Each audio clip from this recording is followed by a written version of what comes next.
We will be having this recorded. So this is going to be a recorded session.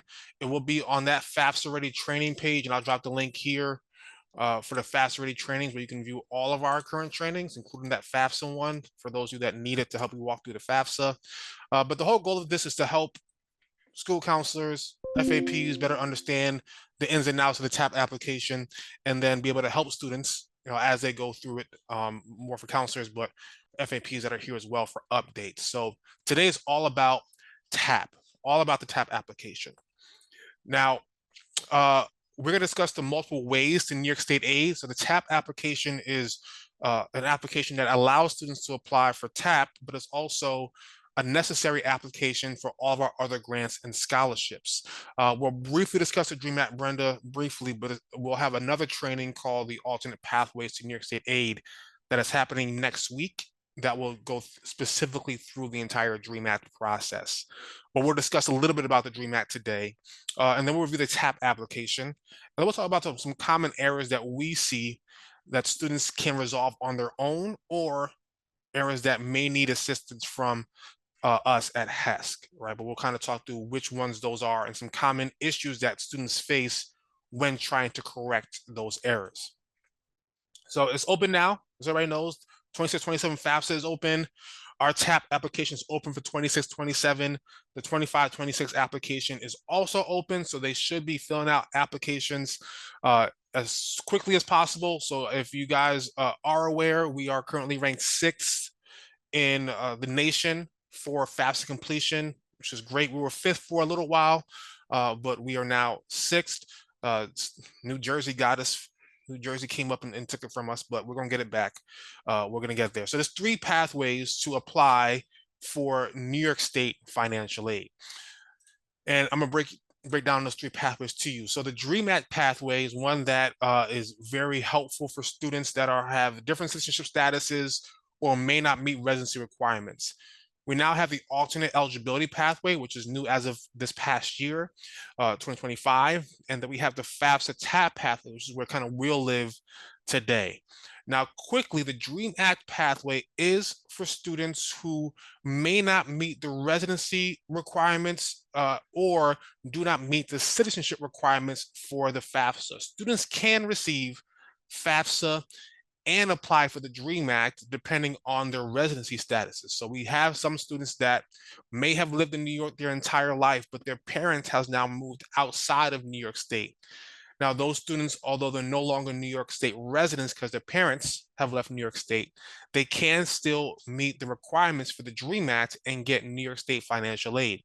This is also for certain students who have citizenship statuses that are like T visa, U visa, DACA, or even those that sometimes without lawful immigration status but are currently pending statuses.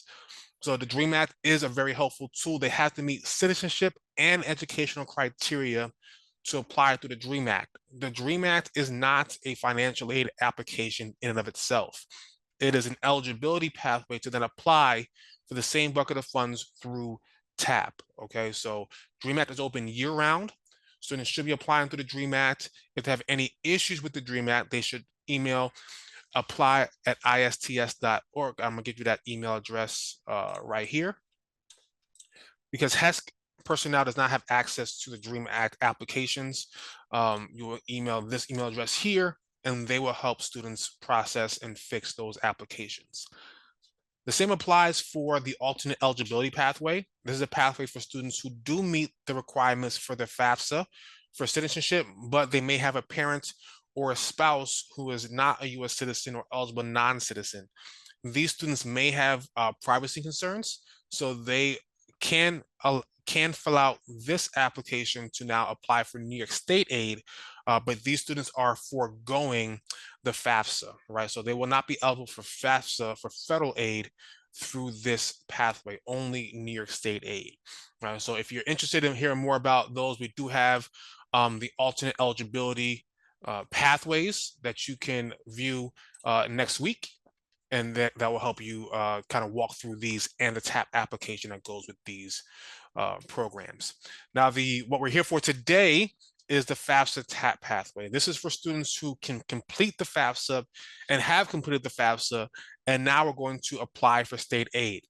Now, it used to be in years past that there was a link that would be populated right there, and it would send them and it would bring their information over. That link is not available right now, but there is a link for state aid in the FAFSA. That link only populates if the parent started the application first and then invited the student. So the student will come in, do their job.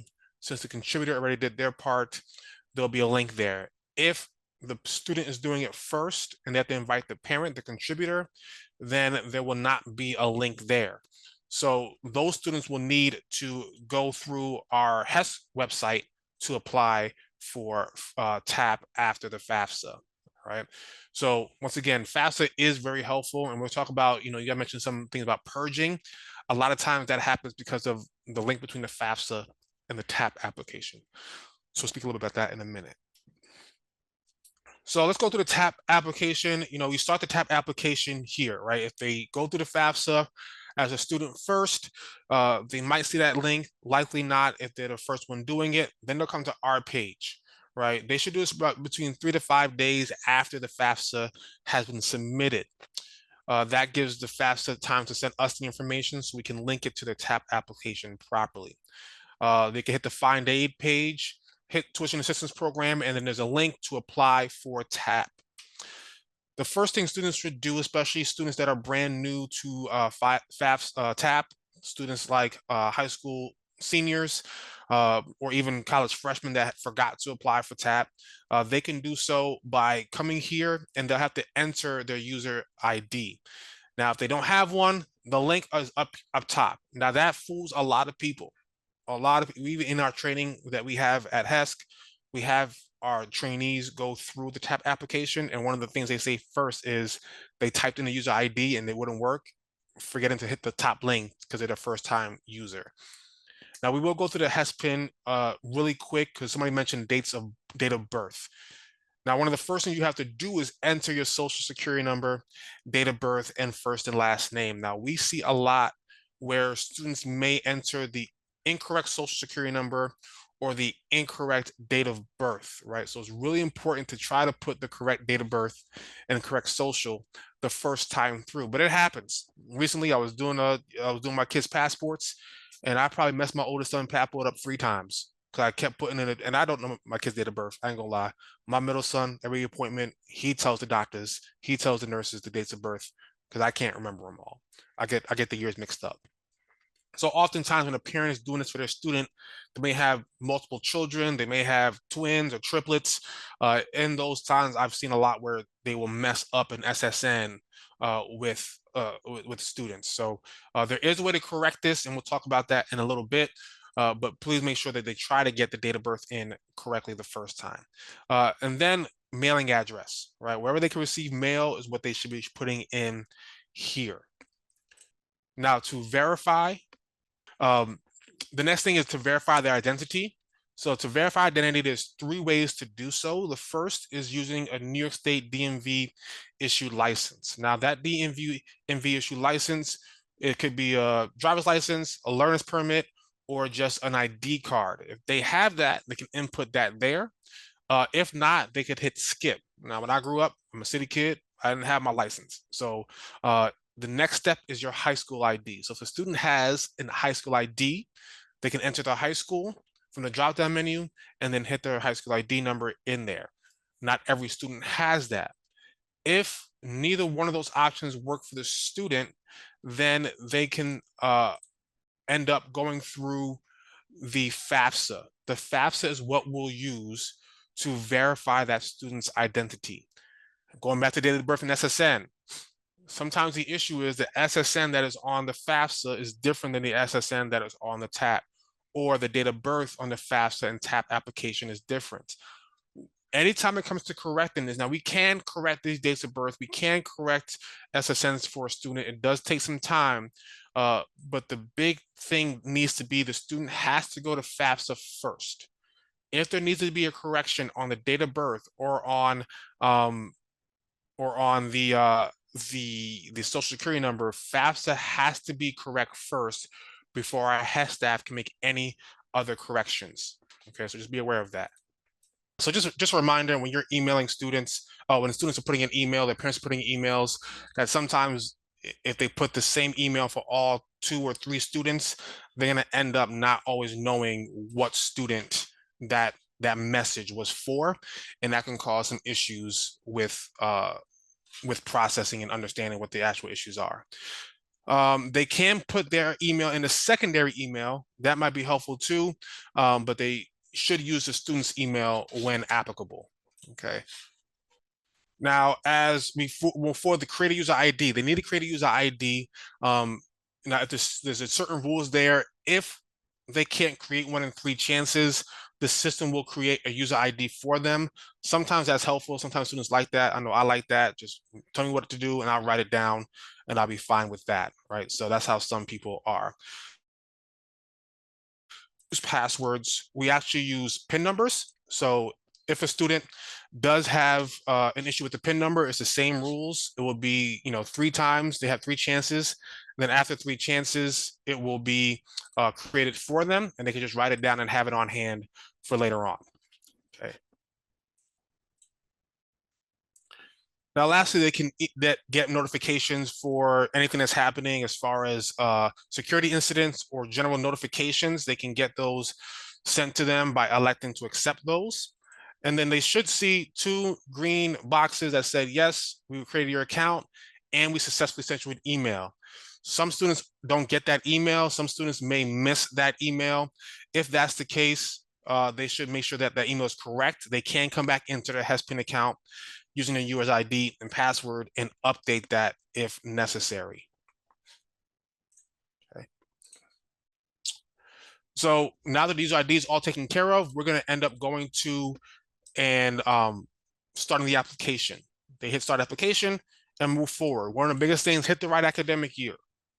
We do see a lot of students that hit the wrong academic year by accident.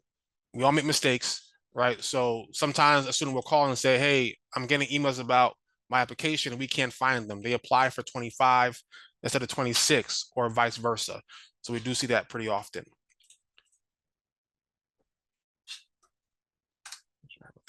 All right. So there's a message that comes up first just saying, hey, make sure that you're applying for 26-27 before June 30th, 2027. Now, we do always pay retroactively, but make sure that they're actually applying before the deadline so that they can make sure they get their aid as quickly as possible. Now, the first page of the TAP application will be blank if they're new students. If they're returning students, there may be some information in there. Now, the date of birth here is grayed out because we're using the date of birth that is put in their HESCPIN account. Now, if this date of birth is incorrect, they should stop here and call us and make sure that the FAFSA is updated with the correct date of birth, and they can send us documentation like a birth certificate to update that date of birth in the application for them. So it takes them a couple of days to do that, but that is possible. Another quick workaround, especially if they're like a high school senior and they're applying now and they haven't had any previous applications, they could actually just go and delete this current HESCPIN account and create a new one with the correct date of birth. That is a possibility for brand new students. But I will suggest just calling the HESC call center and providing them the information. They will double check to make sure the FAFSA is accurate, and then they will provide you a number to call to change it on FAFSA first, if necessary as well, right? The other really important information on this first page, other really important questions here, one of them being, are you honorably discharged, right? The bottom one here is one of those that helps us identify independent students, right? So honorably discharged veterans, no matter if they're 20 or 30, will be considered independent students. 2 other really important questions here. We talked about residency early on. We asked this question here: did you live in New York State for all of the 2025 calendar year? Sometimes students say no when they should say yes, right? And this is one of those things that will send students automatically to a residency review, regardless of how long they lived in New York State. So you have to make sure if it says yes here, they're going to ask for a date in that little box. If they say no, they'll have to put a date in the box. If they say, yes, I lived here, the box will stay gray out. We don't need a date. But it's very important. And if they say, no, I didn't live in New York State, this box, this green box pops up. Hey, just letting you know, based on your response, you're going to have to fill out a residency questionnaire. Are you sure? Right? And they can hit cancel and move forward, or they can hit cancel and change their answer to reflect their actual residency status in New York State. The other one that's really important here is citizenship. They should select the correct citizenship status here. Now, there are some times where a student selects, U.S. citizen as they just became a citizen, but it hasn't been updated with Social Security Administration yet. They may be flagged for citizenship review, which simply means that they just send us whatever form they need, naturalization papers, or naturalization card, passport, whatever documentation they have to prove citizenship. And we do have some documentation on the FAFSA Ready training page that tells you exactly what documents you need.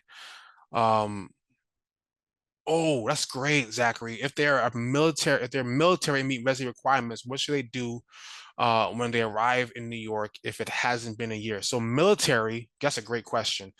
Military folks have this waiver where they don't need to be in New York for a full year, right? So if a military family, if they are stationed in New York, can get New York State aid regardless of how long they've been in New York, as long as they're in active military duty stationed in New York.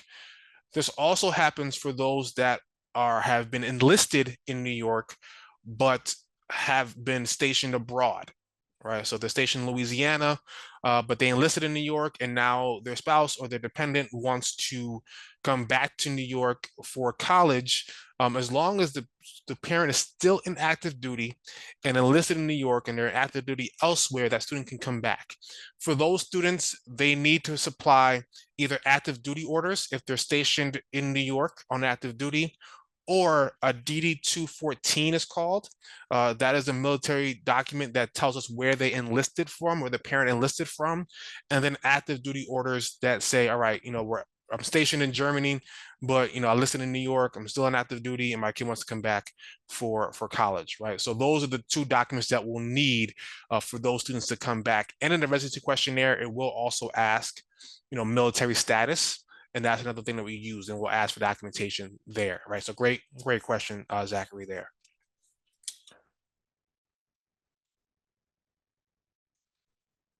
Another good question. If they've been honorably discharged and haven't been in New York State for a year, although they're honorably discharged, they can be considered independent, they still need to meet the residency requirements and be here for a year. Now, if they're honorably discharged while they were stationed in New York, that's a different situation. I may have to bring that to processing, but the year mark is going to be critical for students who are not in current military status. Okay. But that's a good question. If they're like, we're stationed in New York, now they want to live in New York, that's like a nuanced question. So Yafa, please feel free, that does happen, to email me if you would like to, and I can send it up the chain if you would like. Now, the next page is to select a college. It's a pretty simple process, but it's a little bit different than the FAFSA.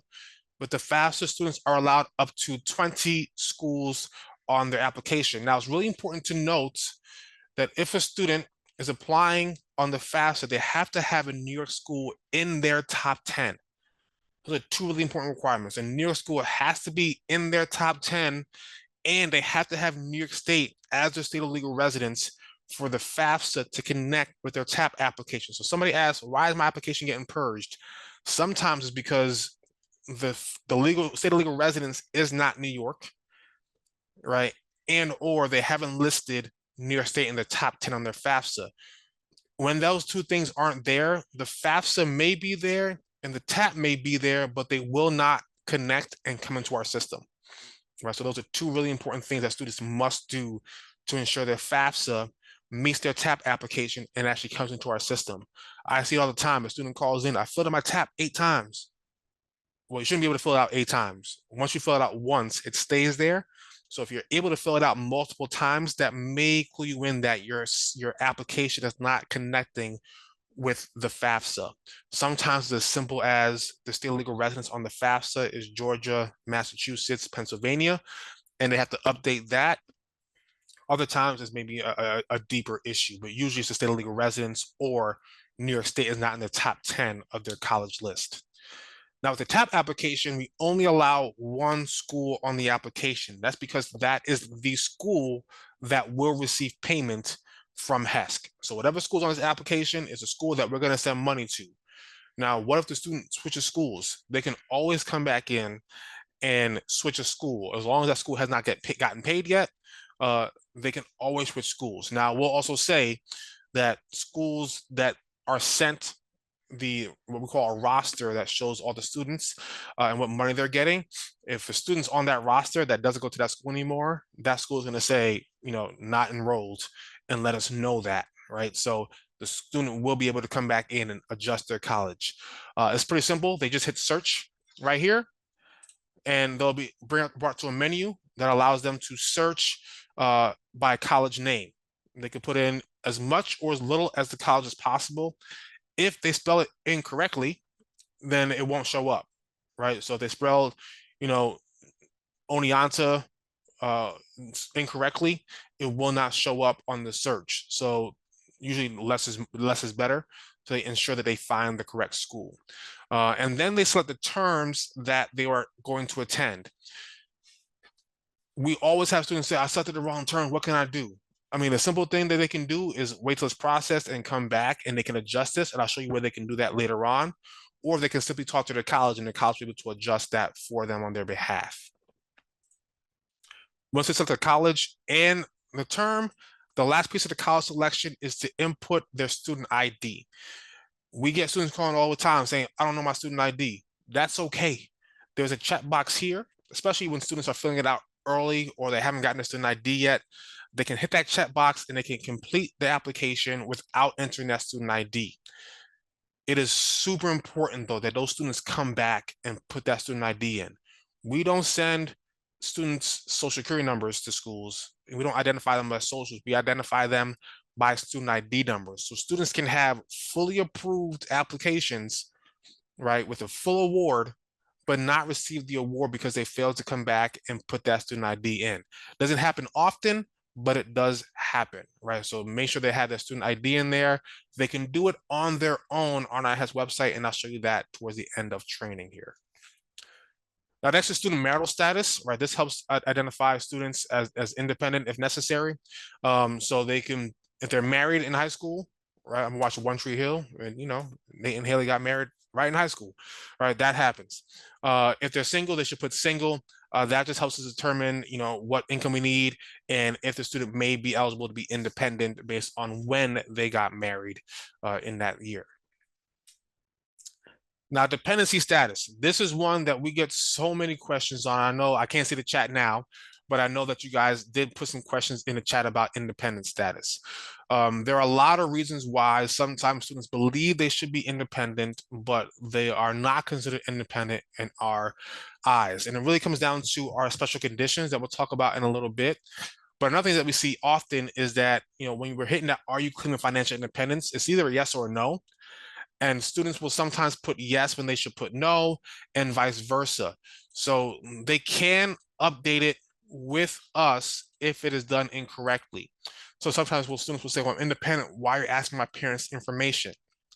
It's really important to note that self-sufficiency does not equate to independence for financial aid purposes. If a student decides to move out, get a roommate, live with their boys, or live with their friends, that is fantastic. But that self-sufficiency does not equate to automatic independence for financial aid reasons. There has to be a reason why the parent and the student, the parent has relinquished that responsibility from that child, for that student. So that is why some students believe they're independent, but actually are not in financial aid, in the financial aid world. So they should hit yes or no here. If they hit yes, they're going to be deemed provisionally independent pending documentation. If they're under 22, if they're older than 22, they will be deemed independent based on the answers to their basic conditions that we'll talk about in a minute. Now, if they have dependent children, that puts them on the higher award schedule, right? So if they are, independent but have a child, they will be able to be on the higher income schedule and the higher award schedule. They hit yes or no here. We verify dependent children through the income verification process with tax and finance. So there are instances where a parent may not be filing for that child in the year that we're asking for. In that case, or so the student may be not filing for that child, they can hit yes here, but when we go to verify them, they may need to supply additional documentation to prove that they have dependent children as a student. Okay. And the last thing on this page is if they're foster youth, ward of the court, or orphan after the age of 13. If they hit yes here, right, they will be asked to contact OCFS for additional funds. This is something that's really great. So the foster youth program at OCFS has an additional bucket of funds that we don't administer, but they can receive from OCFS to attend college. Now, another thing that we love this year, and this has helped mitigate a lot of the questions that we get, a lot of feedback from students. You see this please note thing right here up top, this big red message, you must select yes or no to continue. We have identified a few places in the 26-27 TAP application where, or 24-25 and 25-26, where students were either not entering information or not entering dates, and that was prolonging the application process. It would create errors and they would have to wait, and it made it harder to get the student process. And it was simply because they didn't put selected an option or didn't put a date. In these areas, we have now put a message where if they don't answer these questions, they can't proceed.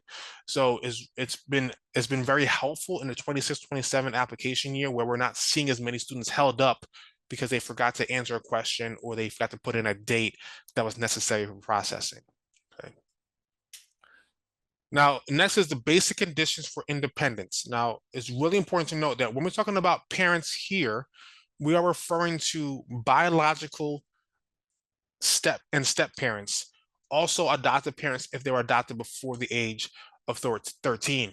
So these are really important for students to understand, because sometimes students were like, I live with auntie, I live with my uncle, I live with my grandpa, right? I've lived with this family friend, they're my legal guardian, right? If they're in legal guardianship, they should be answering no to these questions, right? That is not their parents, that is their legal guardian, and there's a difference there. With these questions, we're referring to biological step or adopted parents if they're adopted before the age of 13. Each one of these questions are 3 questions asked twice based on the year. The first is when you claim as a dependent by your parents on their tax returns. If they're claimed as a dependent, they should say yes. Right now, you may ask, what if they were claimed as a dependent in 2025, but something happened in 2023 or 2026, and now they're kicked out of the home, right? They should select yes here, continue, but then they should provide us that documentation, and we'll talk about a little bit about that in a little bit, and that we'll still be able to make that student independent if the situation requires it, right? So there are times where they may have been filed as a dependent, but there's issues at the home where they've been removed from the home. We can quantify that. The next one is, did you live in an apartment, house, or building owned or leased by your parents for more than 6 weeks? This is a question we get a lot from students. Hey, I live by myself.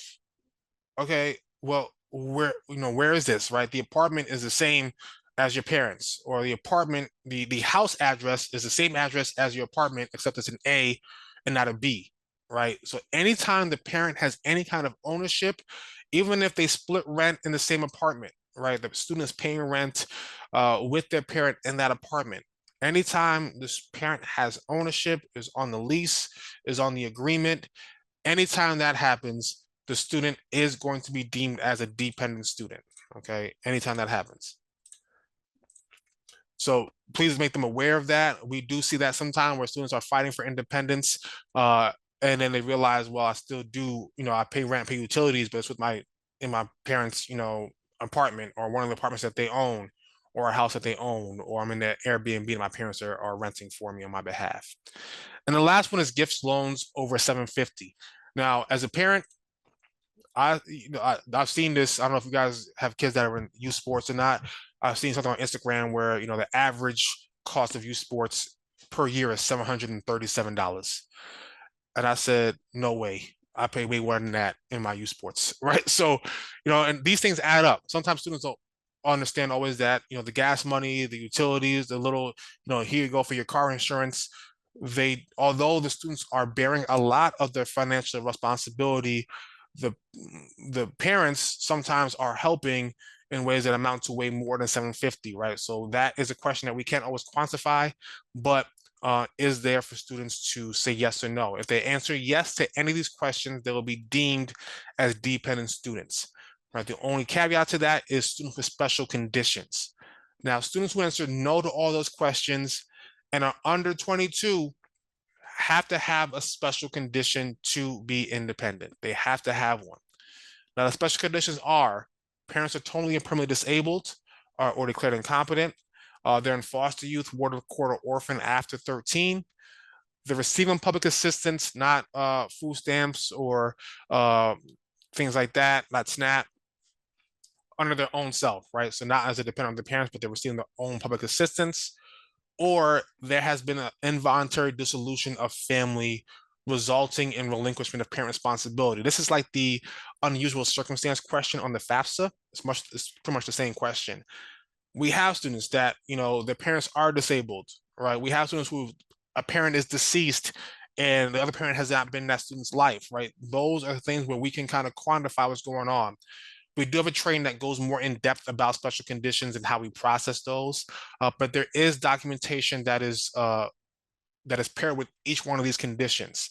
I usually put it like this: as a 26-year-old student, I lived out in Endicott, New York, for a little while, and I lived on my own. Right now, I was older than 22, so this wasn't necessary. But say I was 21, lived on my own in Endicott. If I lost my apartment, got kicked out of school, whatever it may be, right? Wanted to come home, I could always go home. So although I was self-sufficient, kind of, because I didn't really have no money for food or gas, but I was self-sufficient. But because I was under 22, if I wanted to go home, I could. That is that dependency. The involuntary dissolution of family is reserved for students who, one, or maybe homeless, living in a homeless shelter, those sort of students that can't go home, that are couch surfing with friends, like those students, right, where if all else fails, they still can't go home. They don't have that option. That is what we're looking for independence, right? So there is documentation associated with all of those statuses. We look for third-party letters that kind of designate situations like that where they're couch surfing. We can take letters from homeless shelters. Your McKinney-Vento students, right? Those students are eligible for independence as well. So if you want more information about that, you can come on to our special circumstances training, and we'll walk you through more about the ins and outs of that. Now, the next thing we have here, let me start real quick. Are there any questions with that? I want to pause real quick just to see if there's any questions with independence. Because there are a lot of sometimes, questions and gray areas, and what about my student that does this? And, there are a lot of intricate situations that we do see here at HESC, and I'm sure you see in the field as well.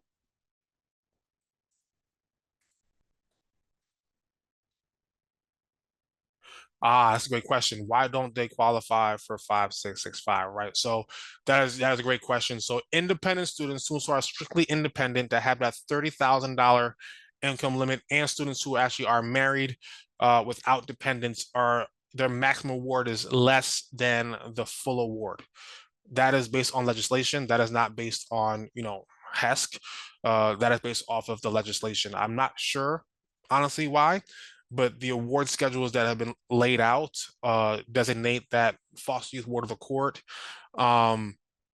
or they have dependent children. They are on that higher award schedule with the 125,000 and a higher limit. But that is based on legislation, not just not like a HESC policy per se.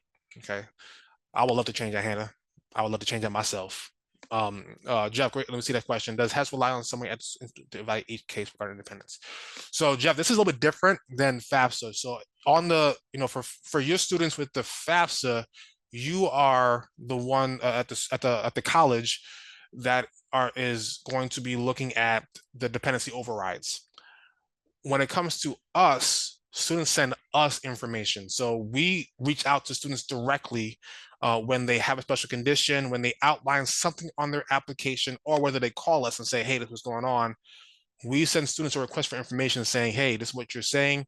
We need this documentation. So we verify and evaluate independence on our own. You don't have to do it for us, or colleges don't have to do it on our behalf. Colleges are just, they are looking at dependency for the FSA, FAFSA purposes. Now, we do sometimes look and see, like, do they have a dependency override? But we do our own evaluation of independence in-house here, right? That typically takes between 2 to 4 weeks to evaluate once we get all the documentation that we need. Okay. Good questions. Now, the next big piece is now going to be income. So I remember some questions about income, and we'll get to that here. So we shift from student-facing dependency information, and if the student has been deemed independent, they will, if the student has been deemed independent, they're going to pass all this. They won't see any parent stuff.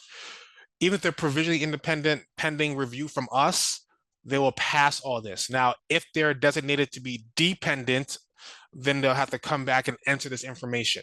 But if a student has indicated in any way that they are dependent students, they're going to have to input parent information here. Now, we look for marital status as of today for parents. This can confuse students sometimes. As of today, what is your parents' marital status? So if today your parents are separated or divorced, then that is what we need in that box. The caveat, though, here is that students, so say, my mother was my custodial parent. If my mom got married last week, her marital status as of today is married or remarried. So students will often think, well, my biological parents are not together anymore, so they're separated, divorced.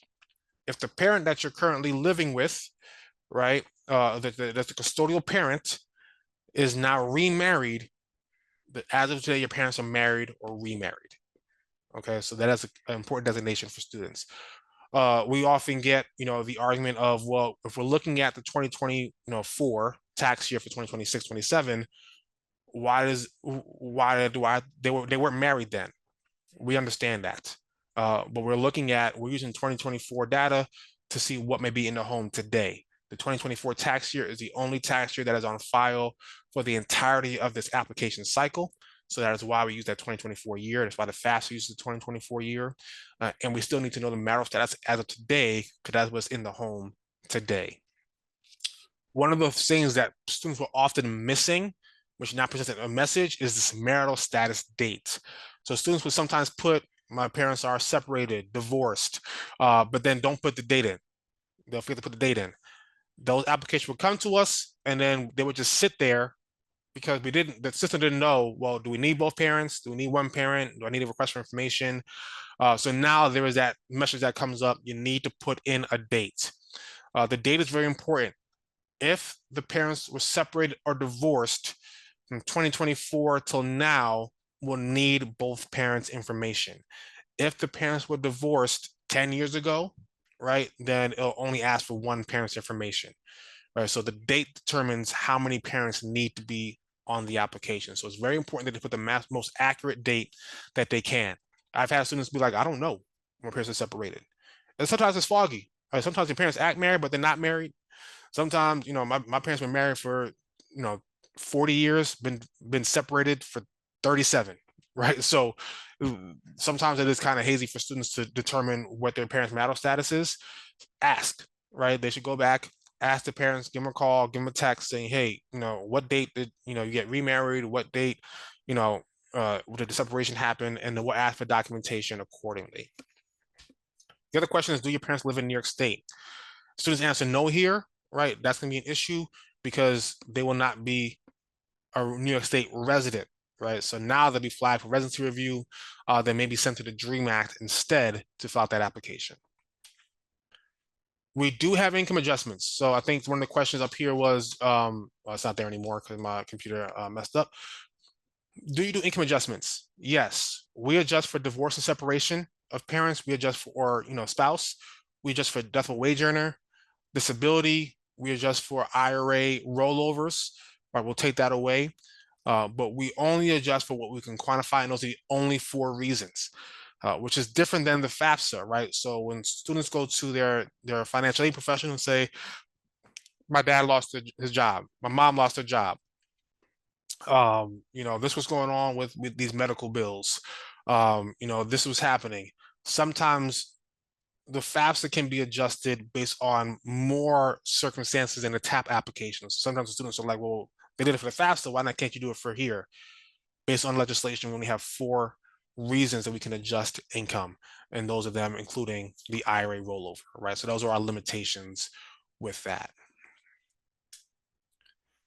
Now, another place that you may have seen residency issues is here, right? So we've updated this question, so it's different now, but in years past, it would say parents' income tax return for 2023, and it would say did not file.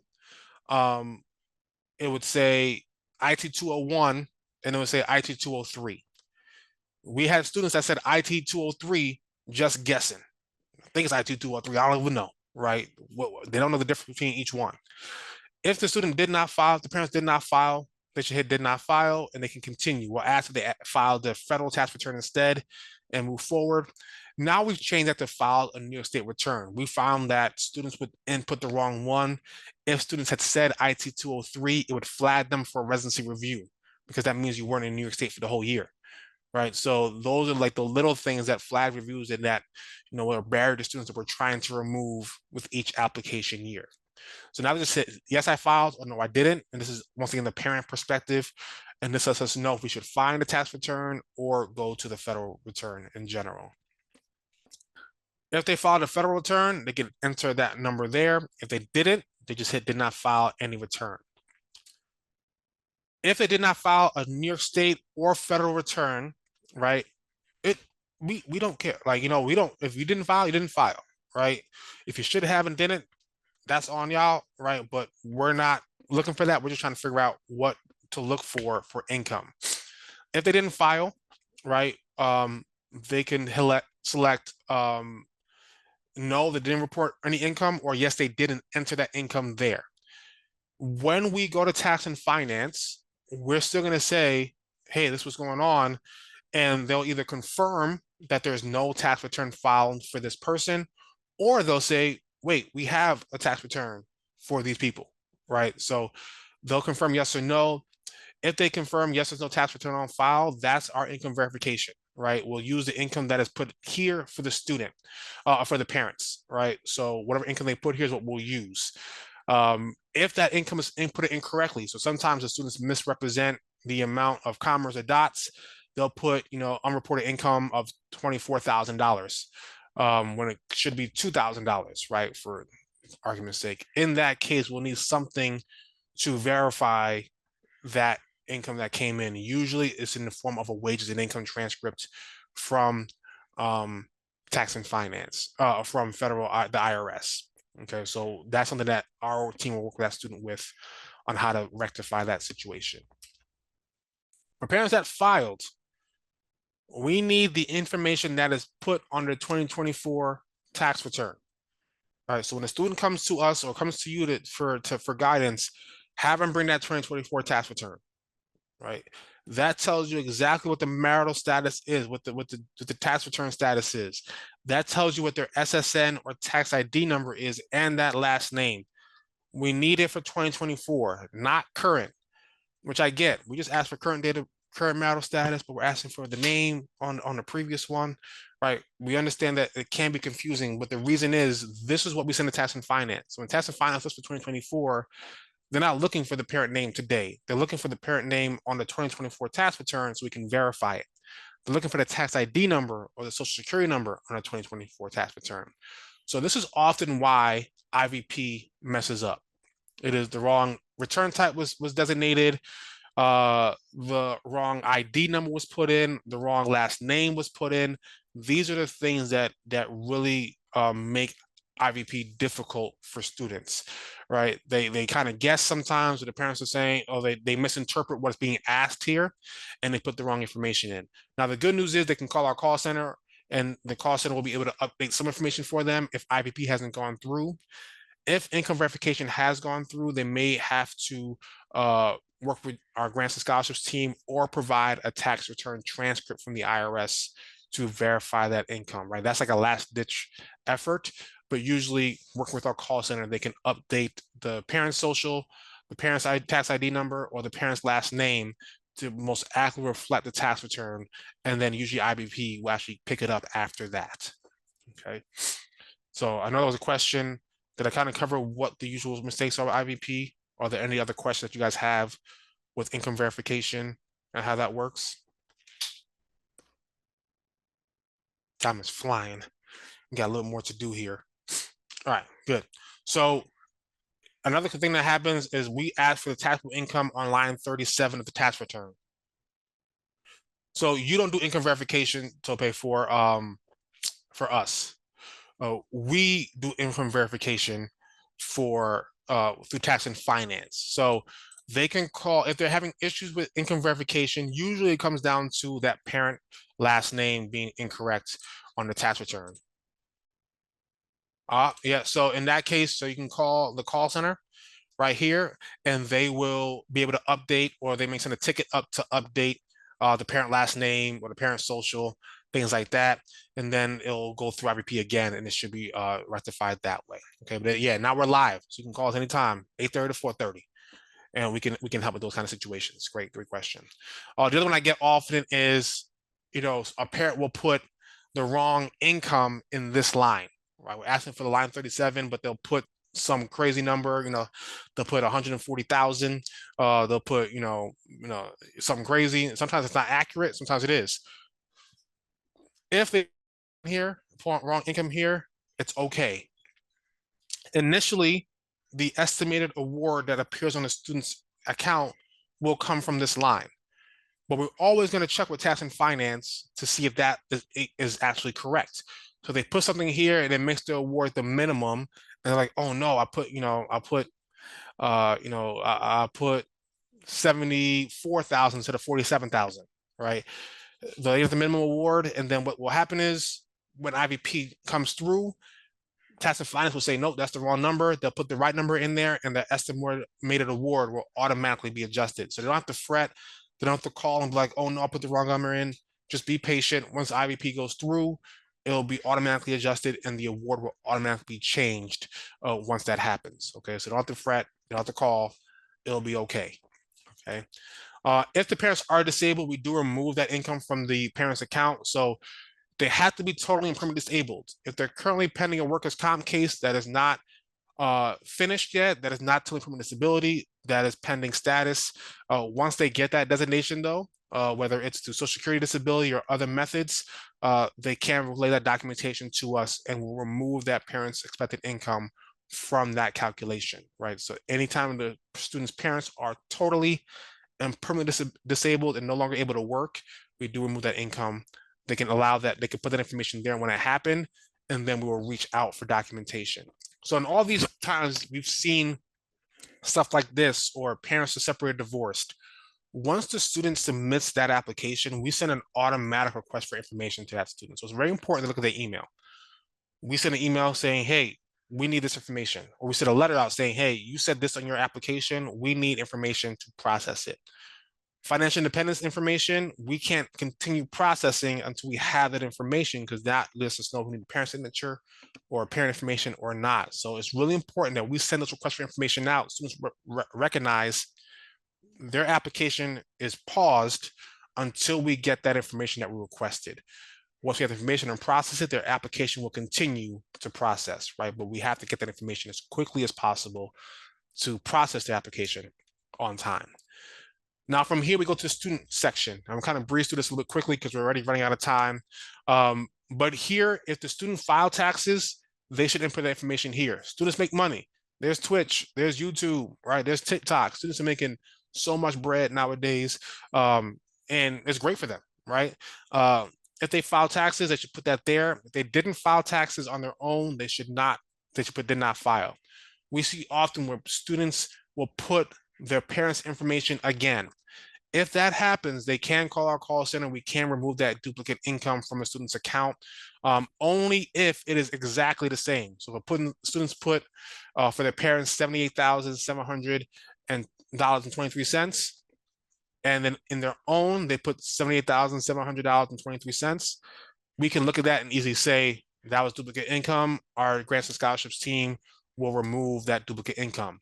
If it's $78,700.23 and then $87,723, that is not the exact same number. Obviously, two digits are off, but that's not the exact same number. We'll need to verify that income one way or another to be able to remove it, whether they didn't file or they did, and we need that wage and income transcript. So we'll work with those students to get that rectified. But please have them avoid duplicate income. If they already put their parents' income in, they do not need to put it in again.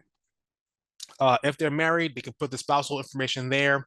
Once again, if the spouse's social security number or their last name is incorrect, we can adjust that on our end. They just have to connect with us and we can work through that with our call center with the number there. If they didn't file, same thing kind of applies. We ask for whatever number they thought they got that they didn't file for, and they can move forward, right? It's the same thing as the parent information, just from the student perspective. Now, other family members in college, there is a slight boost to a TAP award for students who have other family members currently in college. So if they do have that, they can enter the students or the other student's name and their relation to the student. We will verify these a couple times of the year. If we can't verify it, we will send information to that student saying, hey, we couldn't verify you. We need this information from you to verify that your brother, sibling is in college or things like that. Now, signatures, another thing that is absolutely necessary. If the student is dependent, we need, it could be two signatures on one. So if the parents file married filing jointly, we'll only need one signature. If the parents filed any other way, we'll need both parents' signatures on this application. The first way to give us a signature is through the DMV e-sign. So hit e-sign. If it works, great. Sometimes it doesn't work. There's different considerations based on servers and the way they may have applied for that ID that may not allow them to e-sign. If they're having problems with the e-sign, it's okay. Just hit cancel and then hit paper sign, right? So go back, you hit paper sign, it'll print in an electronic form. Now, we'll say this, and I've been trying to push this more and more to the world, to the wild. Be mindful of students who are doing this on their phone. The signature page comes up as its own pop-up. Sometimes the phone doesn't show you exactly where that pop-up came. It may have been downloaded to the files folder of their iPhone, but they can't find it, right? So be aware of students that are doing this on their phone. We always suggest students use a laptop or a desktop so they can see everything that's happening. Once they hit paper, the paper sign thing is grayed out, right? So they can't hit it again. It stays grayed out. If they missed it or if they can't find it, they'll have to continue. We will send an email saying, hey, you didn't sign it, come back in and sign it. And that's when the student can come back in. And on this actual page, right, when they come back into their application, after they completed it, after they submitted it, there'll be links here with anything that they need to provide to us. It could be a residency questionnaire. It could be a signature page, right? So this is not the end of the application. We have sometimes students calling our call center, like I applied 3 weeks ago, I haven't heard yet. And our call center then goes on and sees that they made it to this page, the account summary page, but they didn't actually complete the application, right? So sometimes that has happened with a student. They do this, they call back and the application is purged because it sat there and they didn't realize they didn't actually complete the application. This is like one of the last times to adjust any information here. Once this application is submitted, they cannot adjust any independence questions. Once income verification goes through, they cannot adjust any income information here, right? That's just to prevent we verify the income for something that they can't go back and say, nah, I made this instead. Like they can't do that. So students will hit continue here and sign the application and hit submit. That is when their application is complete. Now, just real quick, I know time is going. Students can make a lot of adjustments on their own, right? They come to student account sign in, they log in. Once they log into their page, they find the application in the year and hit details. Here's when they'll see a full plain language message saying, here, missing parent information. Your parents didn't sign. You only apply for scholarship, not for the full TAP award, right? Things like that we present here. When they hit review or update your TAP application, they'll see this page over here. This is where they can enter that parent SSN. This is where they'll see that parent signature page if they need to, the residency questionnaire if they need it. Every time they go through here and they make any updates, they have to sign again. So if they come through and hit that link and put the SSN in there, but don't sign and submit the application again, that correction will not go through. Okay, so make sure they finish all the corrections by signing and submitting again. When it comes to document uploads, okay, they can hit upload document for what they need. This page, obviously is updated for TAP 2025 or TAP 2026. They can add a document here. When they call our call center, they're usually going to ask them, what program they did and what document type. Sometimes they send it to the wrong folder in our uploads, so we have to find it in the other folder. They can see an upload history of everything they upload within the last 90 days. Here's a word of caution to you. This is my iPhone. Great, good camera, right? If you're an Android user, please don't text me. I hate green bubbles. But what happens is when a student takes, like they usually do, if I have to upload a license or a picture of something to my doctor's office, I get my document, I take a picture of it, I'll upload it. We're used to doing that. The kicker though here is that we have a few acceptable file formats. You'll see it up here: BMP, GIF, JPEG, PDF, PNG, TIFFs, right? Those are the ones that we accept. Anytime you pick a picture with your iPhone, it comes in by default as an HEIC file. Those files are not able to be read by our system. So for those students that take a picture with the iPhone and try to upload it, it will show here, but it will never come through our actual system. It'll be stuck. So we do have students say, I know I uploaded it and we can't find it. 9 times out of 10, they took a picture with their iPhone, did not change the file format to PDF or JPEG or one of the acceptable file formats, uploaded it, but it did not come through our system. So just be mindful of that as you work with students. Have them use a desktop, send it to their computer, make it a PDF, make it a PNG, whatever it is, and then upload it that way.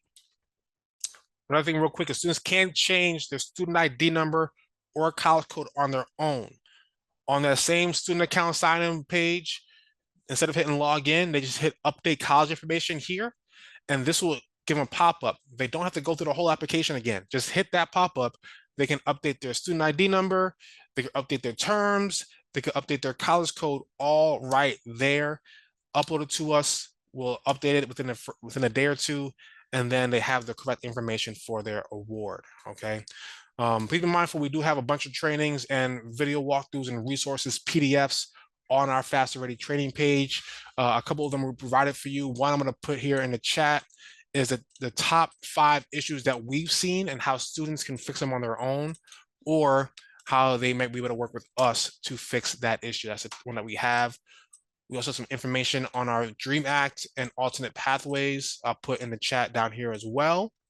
All right, so now I'm gonna kind of pause the recording here and I will open up for any questions that you guys may have.